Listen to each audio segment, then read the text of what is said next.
She starved while they laughed, until a kind human married her and fed her like a queen. The galaxy was vast, scattered with thousands of colonies, but not all of them were kind. Among the broken planets that served as outposts for trade and labor, there was Droska 9, a mining colony owned by the Confederation. It was a place where workers lived in cramped quarters, barely earning enough credits to eat. Yet in this bleak world, there was one being whose suffering was so visible it became a cruel spectacle for others. Her name was Leora. She wasn't human. Her skin shimmered faintly with a silver-blue hue. Her large almond eyes glowed softly in the dark, and her body was thinner than most humans could imagine surviving. She belonged to the Ilari, a once proud species from a fertile world destroyed in a planetary war decades ago. Survivors were scattered, enslaved, or abandoned on fringe colonies like Droska 9. Leora worked in the mess hall of the miners. It wasn't because she wanted to. It was the only job the overseers allowed her to have. Every day, she distributed ration cubes, synthetic stew, and water packets to humans and other laborers. But she herself was given almost nothing. The overseers laughed at her. The miners ignored her, and some cruel ones even mocked her thin frame as she struggled to lift trays heavier than her frail body could handle. Look at her. One of the miners sneered one day as Leora nearly dropped a water jug.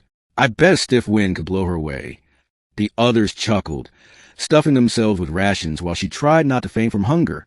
She was given half a nutrient cube a day, barely enough for survival, and never enough to satisfy her gnawing emptiness. Still she endured, because in the back of her heart, she believed in something she couldn't explain. Something like hope, the arrival of a human. That same year, a transport ship landed on Droska 9. Among the arrivals was Ethan Vare, a human technician from Earth. He was tall, broad-shouldered, with callous hands and kind brown eyes that carried more compassion than most dare to show in a place like this. Ethan wasn't there for riches or glory. He had debts to pay, and Droska 9's contract promised high wages for dangerous work. He quickly found himself among miners, engineers, and mercenaries who thought kindness was a weakness. On his first week, he wandered into the mess hall. His stomach growled as he queued for food, but his eyes caught sight of Leora. She was trying to balance a tray stacked with ration cubes, while two miners deliberately blocked her path, laughing as she stumbled. "Careful, alien girl," one of them jeered. "Drop it, and we'll make you lick it off the floor." The other howled with laughter. Ethan frowned. He didn't like bullies. Without thinking, he stepped forward and steadied the tray before it slipped from her hands. "Easy," he said gently. "Got it." Leora froze, startled. No one had ever spoken to her like that here. Her glowing eyes met his, and for a moment, she forgot her hunger. The miners scowled. "What are you doing, newbie? Don't waste your time on her." Ethan ignored them. He set the tray down on the counter for her and gave her a nod. "You're welcome." She didn't speak, not because she didn't want to, but because her throat was too dry, too weak from hunger. All she could do was bow her head slightly in gratitude.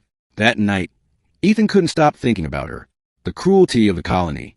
As weeks passed, Ethan noticed the same pattern. Leora was always working, always exhausted, always starving. He watched as she cleaned tables after the miners tossed their leftovers on the floor. Sometimes she quietly scooped scraps from discarded plates into a cloth pouch, hiding them before overseers noticed. It broke his heart. He started saving parts of his rations for her. At first, he did it discreetly, sliding a nutrient cube across the counter when no one was looking, or leaving a bread slice where she could find it. The first time she ate something he gave her, she cried. Silent tears ran down her cheeks as she nibbled on the food like it was the most precious gift in the universe. "Thank you," she whispered in her soft, musical voice. Ethan smiled. "Don't thank me. You deserve better than this." But word spread quickly. The other miners noticed. They sneered at Ethan for feeding the alien. "Careful, Vare," one warned. "She's not worth it. Ilari are cursed. Her kind lost their war for a reason." Ethan ignored them, but the cruelty grew worse. Overseers laughed louder when Leora fainted from hunger. Some miners tossed food at her feet just to see if she would pick it up, and she did, because she had no choice. Ethan's chest ached every time he saw it. The bond. Over months, Ethan and Leora grew closer. He started sitting near her during breaks, speaking to her when no one else dared. At first, she was hesitant, afraid of the punishment that might follow, but Ethan's persistence wore down her fear. One night, as the mess hall lights dimmed, she finally shared her story. "I was born on Alaris Prime," she whispered. "It was a world of oceans and crystal forests. We sang under the twin moons. We never knew hunger. But then the Confederation came. They said we sided with their enemies. They burned our world, scattered us. My family, I don't know where they are, or if they live. Her voice broke, but she forced herself to continue. Here, they mock me because I starve. But hunger I can endure. Loneliness, that is harder. Ethan reached out, gently taking her hand. Her skin was cool, almost shimmering like starlight. You're not alone anymore, he said firmly. For the first time, Leora smiled. Defiance. The overseers noticed Ethan's behavior. They warned him to stop wasting rations on useless mouths. When he refused, they cut his food supply by half. Still, he shared with Leora. Then came the breaking point. One evening, a drunken miner shoved Leora to the ground, laughing as she sprawled across the floor. Ethan snapped. He lunged at the man, fists flying. A brutal fight broke out.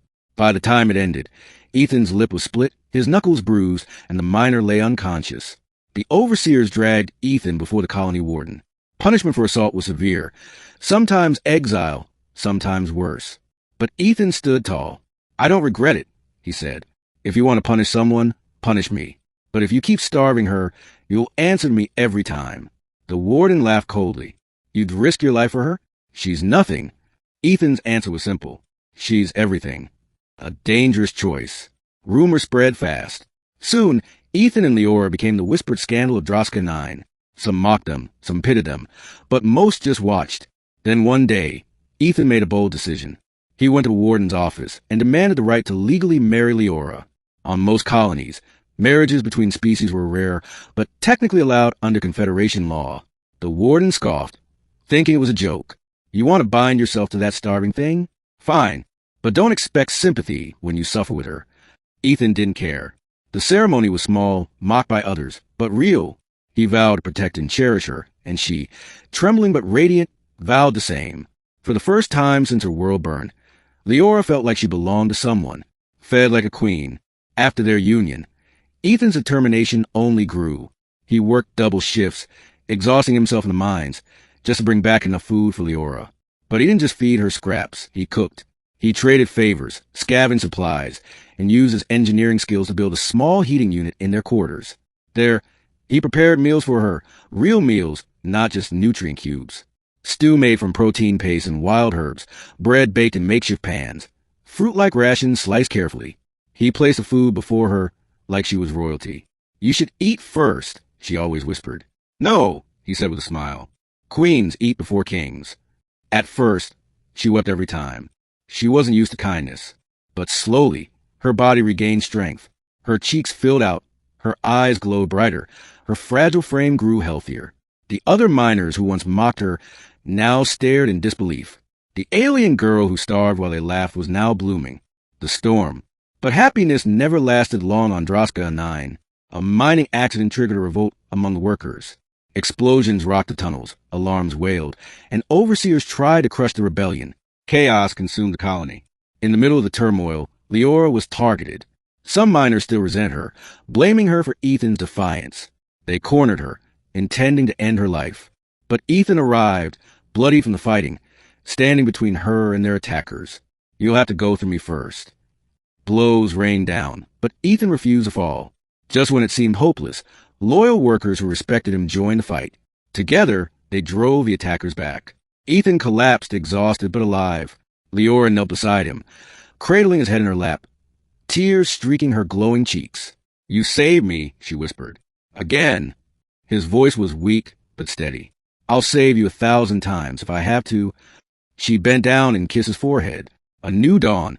Weeks later, order returned to Droska 9.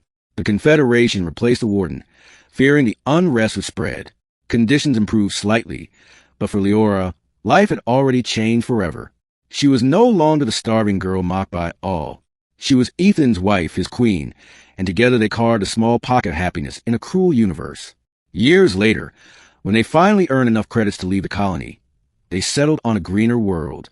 There, Ethan built a small home surrounded by fields and forests, a place where Leora could sing beneath the stars like she once did on her lost world. Every evening, he prepared meals for her, smiling as she laughed and ate with joy. And every evening, she whispered the same words. You fed me when no one else would. You saw me when everyone else looked away. To me, you will always be more than a husband. You are my savior. And though the galaxy was still cruel, for them, love was enough.